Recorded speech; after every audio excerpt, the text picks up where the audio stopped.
aging is such a weird thing because I feel essentially the same as I did, say, like 5 years ago. Now, as part of that, because I've had back problems since I was 13. Yes, absolutely. So like the whole, oh, your knees go bad when you're 30.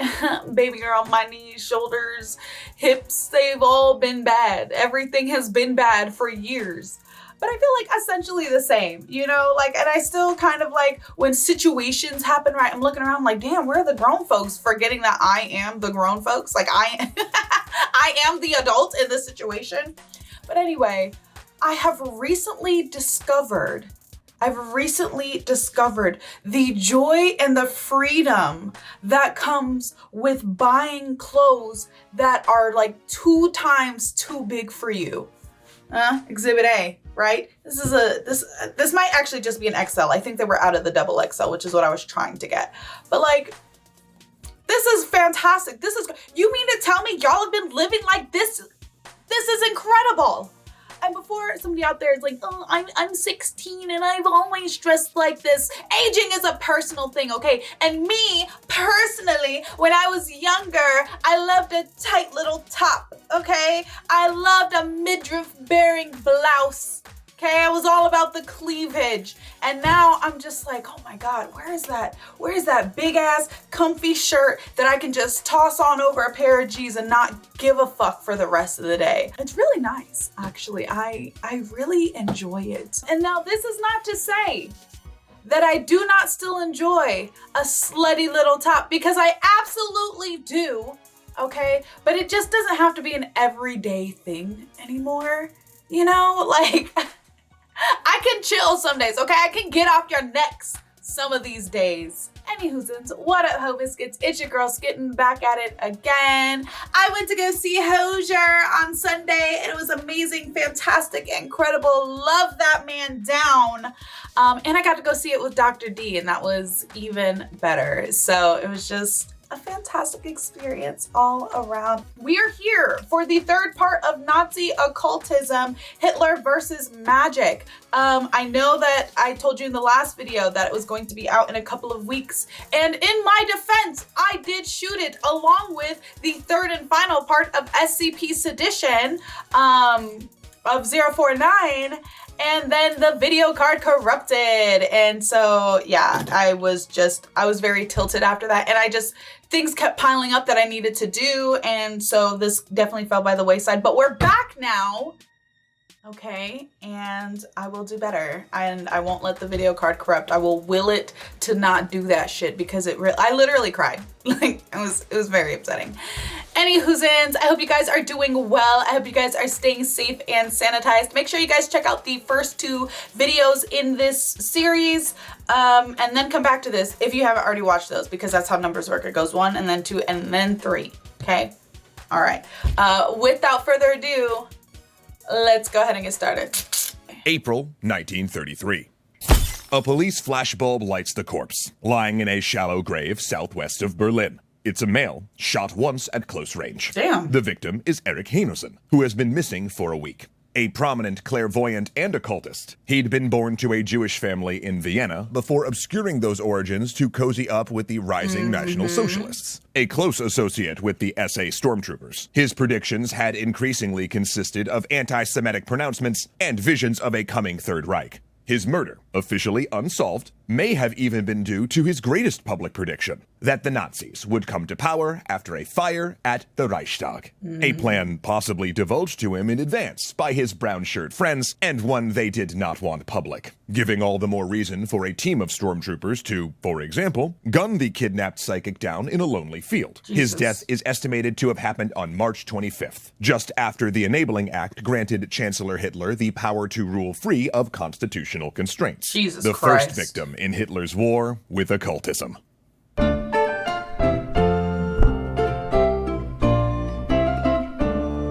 Last episode, we explored the strange contradiction inherent in Nazi ideology. Right. While it drew on symbols imported from Eastern religions, superstitious folklore, and even pagan and pre-Christian traditions, the movement also wanted to be perceived as rationalist and modernist. The irony there, of course, being that they also rejected science in favor of so-called border sciences that had not been proven, but Nazis believed would prove true with further research. But that's because you have to, you have to have the appeal to tradition, right? Because human beings are drawn to human beings are drawn to tradition. It's just how we've always been, right? But then also you have to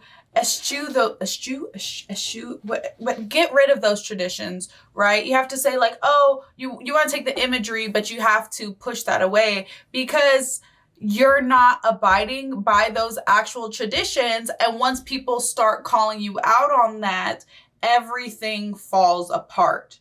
You have to rewrite history.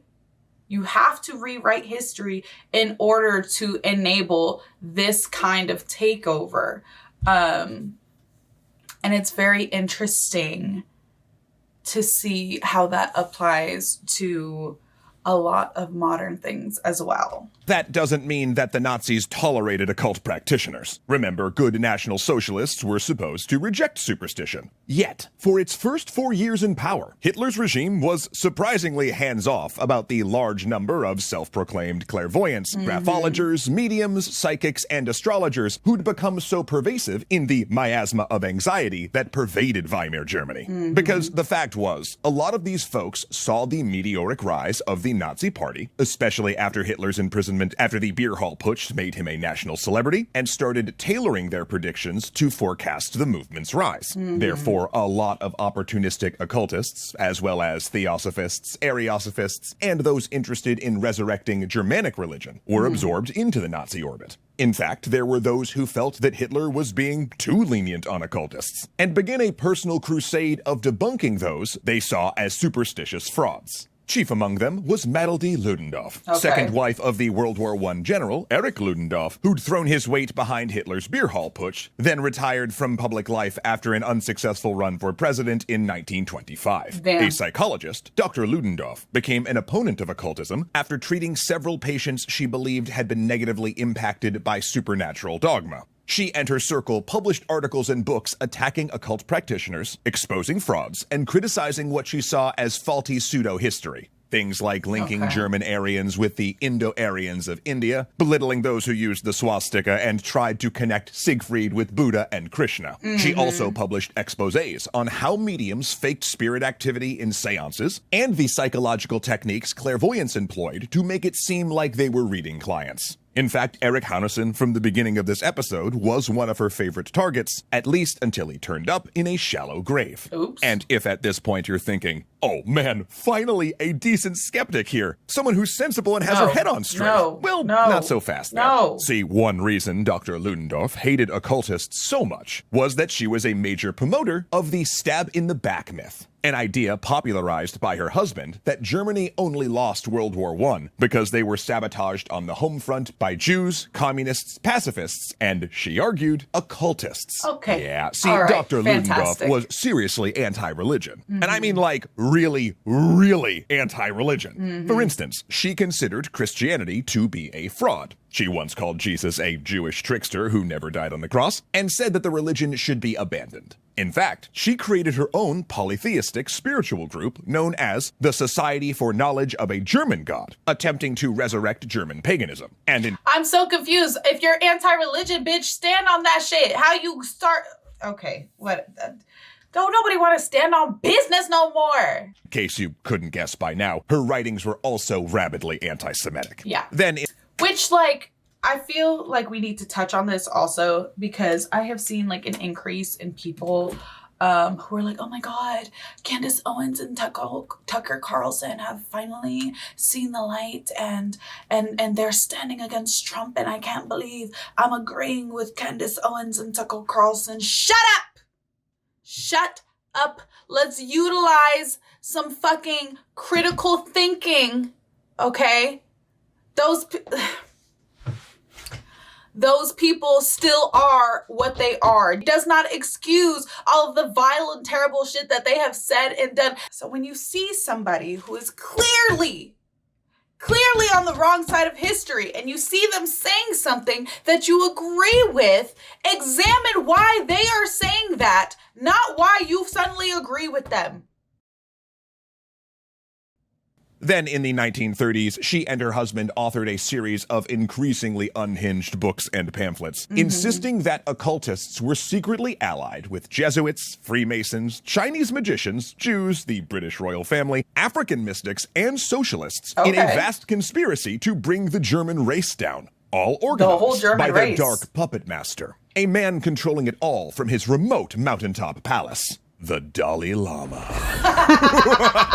Yeah, real tinfoil hat stuff. All right. In fact, the Ludendorff's pamphlets were so insane that by the early 1930s, the Nazis, trying to appear more moderate after winning seats in the legislature, were distancing themselves from the couple. Yeah. Do you know how batshit you have to sound for the Nazis? The Nazis to distance themselves from you? That's insane! However, the Third Reich's policy towards occultists began to shift in 1937, when the Gestapo received an unsolicited report by a debunker requesting that they take a more vigorous role in suppressing so-called unscientific occultism, while still allowing qualified figures to work on astrology, border sciences, and associated research. The assault was multi-pronged, with the Gestapo surveilling occultist societies for any sign of communism, individualism, or forming international connections. Likewise, any leadership figure.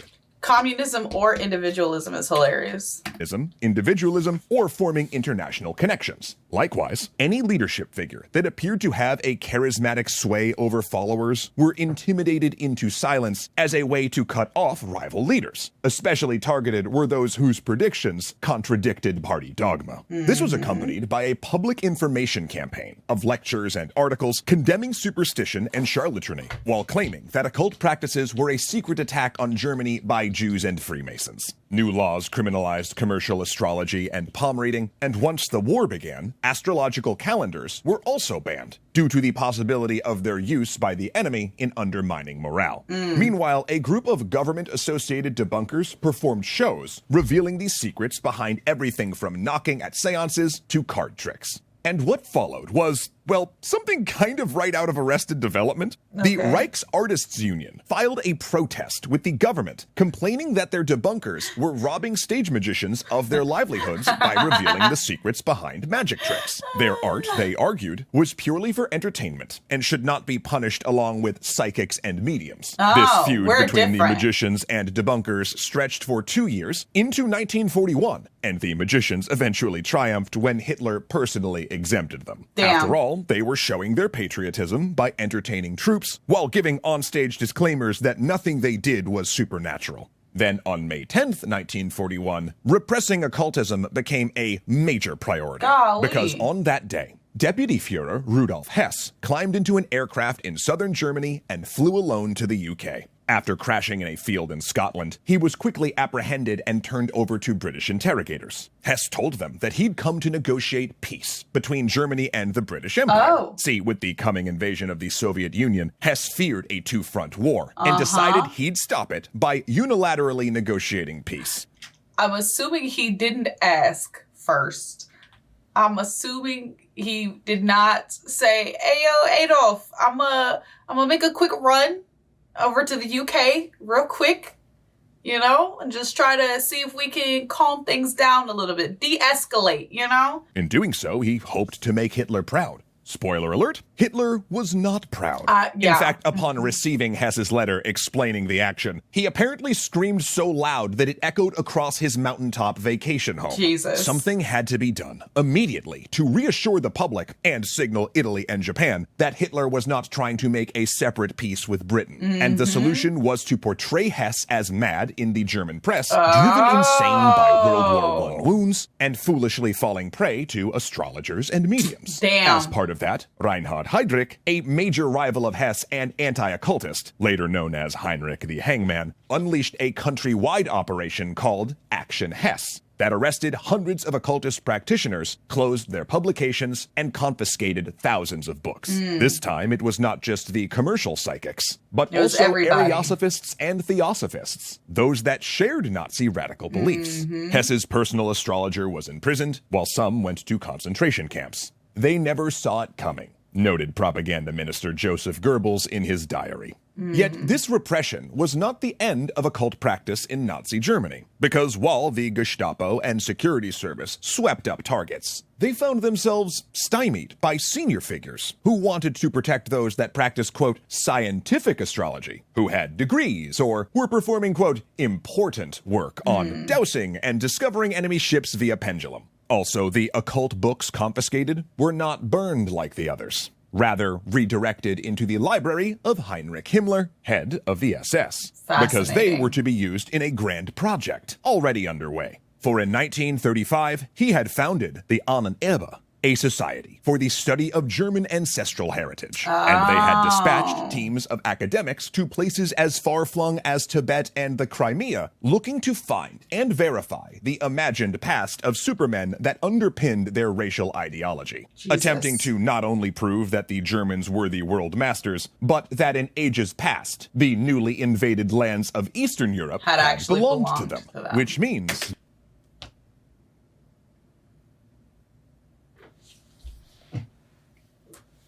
Next episode, we'll be getting into what can only be described as the Indiana Jones stuff. Which, the Indiana Jones stuff is the fun stuff, right? That's what everybody knows. That's what everybody's excited about. So I am also excited about it, and I'll make sure I shoot that. I was going to shoot it like right now, but I actually have to leave.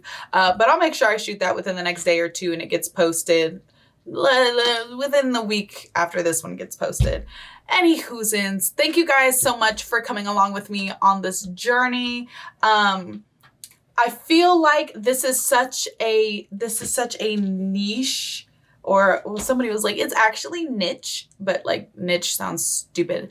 I like niche as in quiche. But anyway, I feel like this is such a niche area of study. And so I really love how like thorough everything is. And it's also just so fascinating how all of this fits in to the greater historical context of everything else that was going on in Germany at that time, and how it really kind of like pushed the movement forward. But then like once the movement was pushed forward and the movement had gained the momentum needed, then like once people started getting crazy, as they do, then the Nazis were like, I don't know that guy. I know this guy who's the cousin of that guy, but he's the reason I don't know that guy. You know, it's very, very interesting. Don't forget to leave your reaction requests and recommendations down in the comments below. And other than that, peace out, Ho Biscuits. It's Skittin' Lit.